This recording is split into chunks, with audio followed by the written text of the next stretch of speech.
Ya. Buenos días, profesor, compañeros. Junto con Vicente Araya y Andrés Díaz vamos a hablar acerca de cómo influye la temperatura en el aire. Para introducirnos en el tema, la ventilación subterránea es el proceso mediante el cual se hace circular el aire desde el interior de la mina. Entonces es para tener una atmósfera respirable y segura para el desarrollo de los trabajos. La ventilación se realiza estableciendo circuitos de circulación a través de las labores. Para ello es indispensable tener dos accesos, ya sean de pozos o socavones.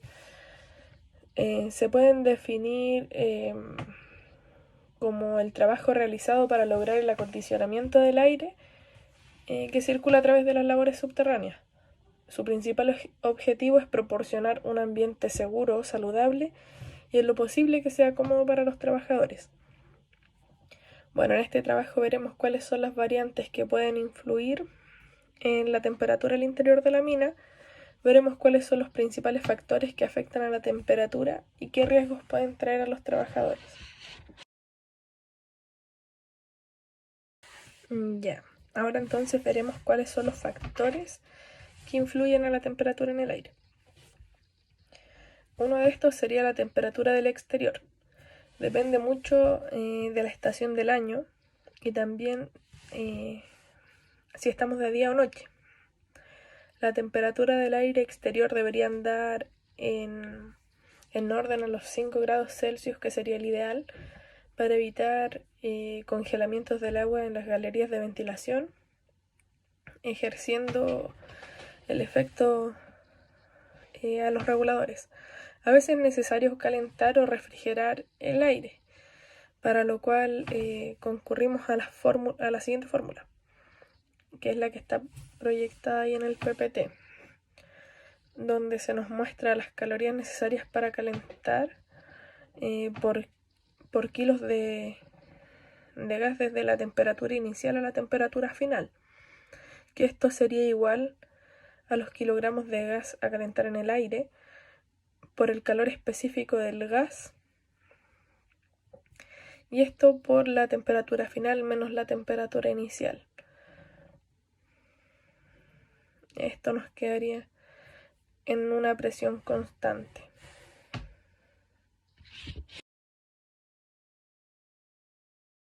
Después tenemos como el siguiente factor la compresión del aire, que este sería el efecto pistón.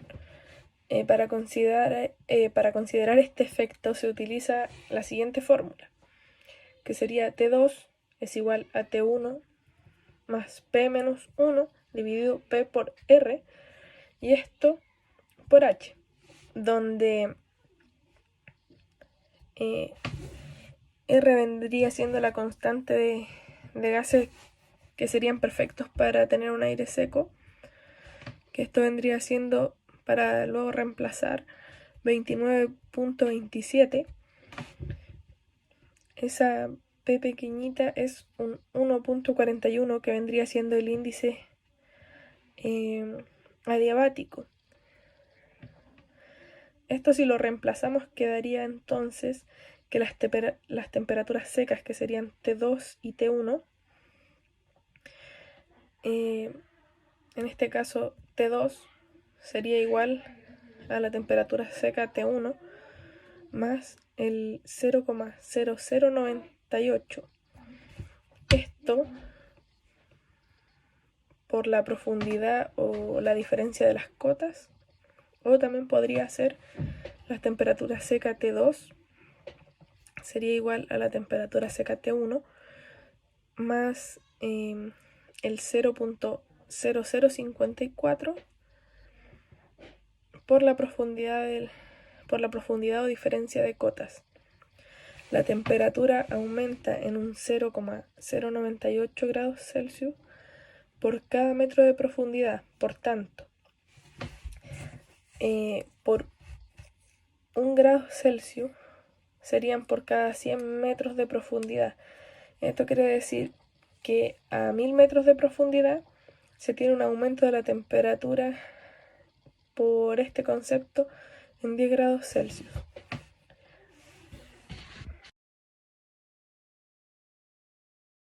Ya. Como el siguiente factor tenemos el calor de las rocas, que la temperatura externa tiene influencia en la temperatura de las rocas hasta un máximo de 40 metros. Más abajo se supone que se supone una constante temperatura que se ve afectada por el fenómeno del grado geotérmico. Este se define como la medida de distancia a la cual la temperatura aumenta 1 grado en las rocas. Entonces tenemos la fórmula que dice que el grado geotérmico vendría siendo igual que la profundidad de la medición en metros menos la profundidad de la zona a temperatura constante dividido por la temperatura profundidad menos la temperatura promedio anual del lugar. Tenemos también que los grados geotérmicos,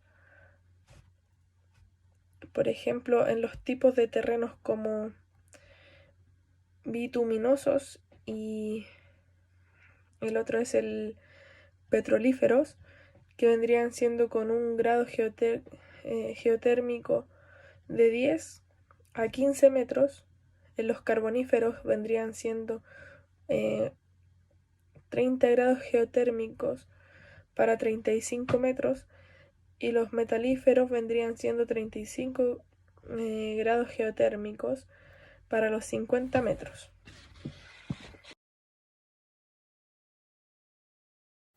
Buenos días, profesor. Buenos días, compañero.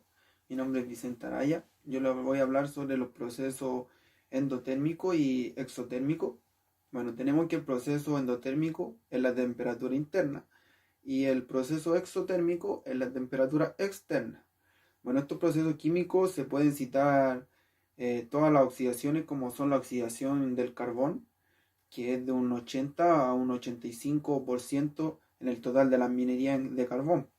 También tenemos la putrefacción de las maderas, que este tiene el mismo porcentaje que lo anterior, que es de un 80 a un 85%, y también está presente en la minería del carbón.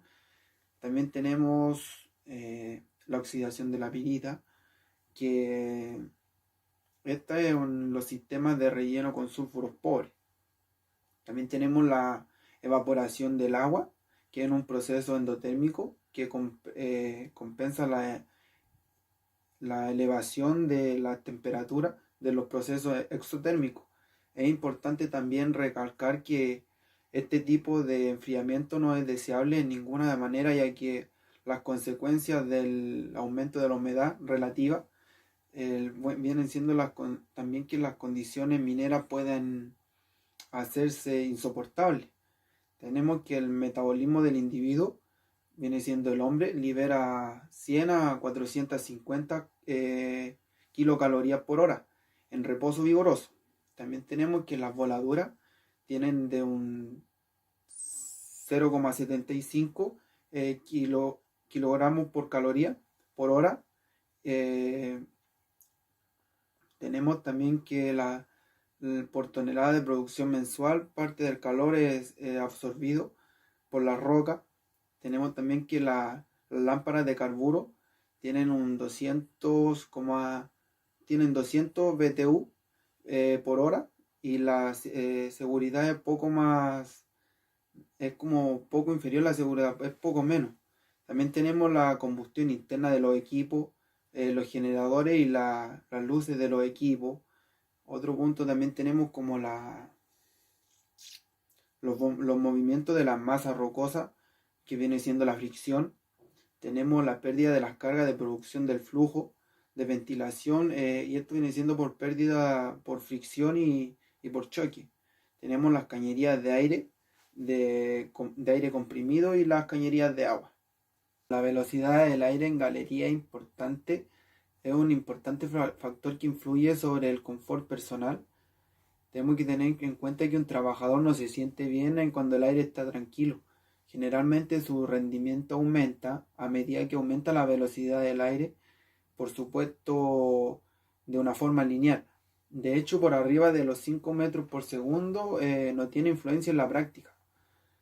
Bueno, también tenemos que la estadía prolongada del hombre en condiciones térmicas desfavorables conduce inestablemente al aumento de la temperatura en el organismo, la cual la temperatura del hombre puede subir a más de 42 grados Celsius y provocarle la muerte. Es un hecho, un punto importante que tenemos que tener en cuenta como mineros que vamos a estar en interior mina. También tenemos que la prescripción reglamentaria, según los estudios fisiológicos de ingleses, la acción prolongada de las temperaturas mayor a 28 grados Celsius por el termómetro seco y 26 grados Celsius por la temperatura del termómetro húmedo es nociva para el cuerpo humano. A temperaturas de 32 grados Celsius no es posible llevar a cabo ningún trabajo duradero.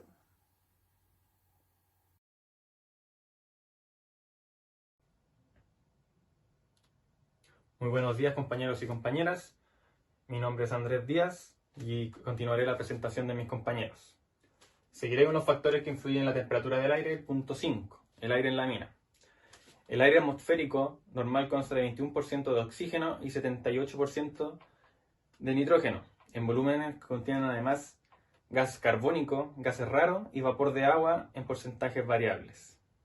Podemos ver aquí en este cuadro la composición del aire atmosférico normal, que consta de un 78% de N2, un 20,86% de O2, un 0,20% de CO2, 0,93% de argón. Y para completar el 100% tenemos otros gases que harían el 0,01%. Fuera de estos componentes normales, el aire de las minas contiene otras impurezas que son normalmente provenientes de el humo y gases de voladuras, gases de las mismas formaciones, polvo y el polvo proveniente de las labores mineras. Las principales contaminantes del aire son el monóxido de carbono, gas carbónico, metano, gases nitrosos, anhídrido sulfuroso, los polvos de las rocas y en caso de minerales radiactivos, el radón y el tono. Conclusión. La ventilación tiene como meta mantener en la atmósfera de la mina una composición, temperatura y un grado de humedad compatible con la seguridad, salud y el rendimiento del personal. Todo lo anterior es indispensable y necesario para así asegurar la respiración del personal minero, diluir los gases nocivos de la mina y reducir la temperatura. El garantizar un aire respirable en las minas subterráneas es todo un reto. Y la impersistible presencia de gases que pueden causar importantes efectos negativos en el personal. Si no se ha diseñado un sistema eficaz de ventilación o control, entonces es tarea de toda la organización, comenzando por los empleadores, buscar las mejores soluciones y ponerlas en práctica para evitar efectos nocivos que estos factores y el aire puedan traer. Espero les haya gustado nuestra presentación. Muchas gracias por su atención.